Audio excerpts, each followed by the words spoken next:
What is Docker? This is a great question that is a very common question when you're first starting out with containers. And Docker is a particular product that's composed of both Docker Desktop and Docker Hub. So you can see that Docker Desktop here is really an application that installs on your computer, and it's for a local development workflow. So this Docker Desktop will have a container runtime. That's one key component. It'll also have developer tools that allow you to do things like launch Kubernetes and configure different stacks to go up and down. And then also there's an application. So there's a GUI that you can control things. And then as I mentioned before, it can interface with Kubernetes and you can actually launch clusters and control them inside of Docker. So really it's a local development workflow. Also there's Docker Hub, which allows you to check things into a public or private repository. Also, you can automate the build of containers via GitHub.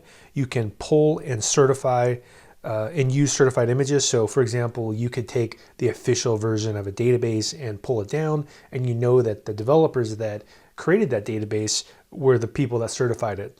Also, there's teams and organizations. So this is a lot more of a collab kind of environment where the Docker Desktop is the development environment. So let's dive a little bit deeper into this Docker Desktop here and talk about a little bit. So one of the things that you'll see when you're using a Docker-based workflow is that you'll, let's say, first start off with using something that's from a core developer. So even though I have many years of experience with Python, the Python core developers are much more knowledgeable than me.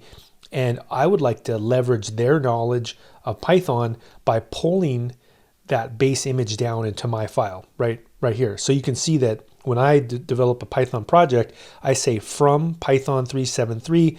And what that does is it leverages the core developer's knowledge of Python, which is much greater than mine. So let's say there's 100 years of experience that I could never recreate in my lifetime. They've run all the correct bash commands and the build commands, and I can just leverage that right on my project. Then what I do is I create a new composite project based on that original base image and then push those changes into my private Docker Hub repo.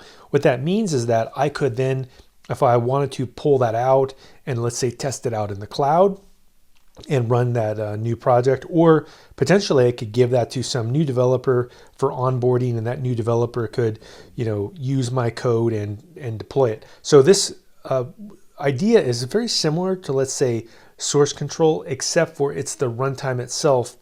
Just like a lot of times people will leverage the power of a library from an expert developer, you can leverage the power of a runtime from an expert developer. So that's really Docker in a nutshell. And you can see the Docker format file here is really the key takeaway. So next, let's actually dive into looking at Docker in a desktop itself and see how that GUI tool works. Let's dive into how Docker works itself on a OS X machine, which will be similar on any operating system.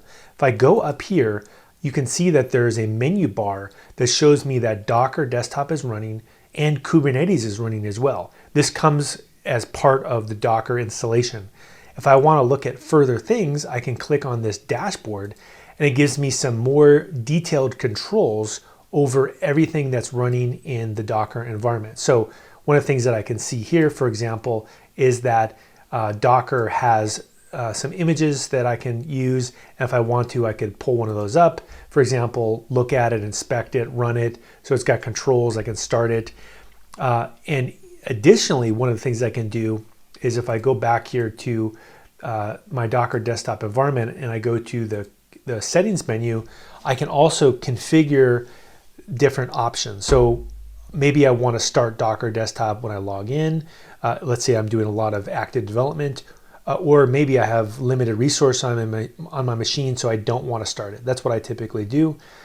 And also under resources, I can configure what options I want for my machine. So I happen to have a fairly powerful machine, so I have told Docker that it can use 16 of the 32 CPUs I have available, and it can use 50 gigs of the 300 gigabytes of RAM I have available.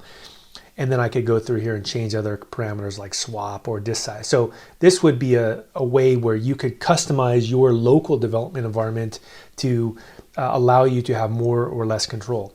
A few other things as well with Docker is you can actually map Docker containers to physical locations on disk. And also you can configure other options as well, like Docker image, right? You could tell it how you wanted to launch the Docker image. And then also you could tell it what experimental features you want. So for example, more cloud experience or a Fuse file system. Also with Kubernetes, which is included here, you could see whether you want it to be enabled by default or not. And then also whether you want Docker to deploy to local Kubernetes clusters. So in a nutshell, again, it's really a development environment plus a GUI, and this GUI has many different options for you to configure.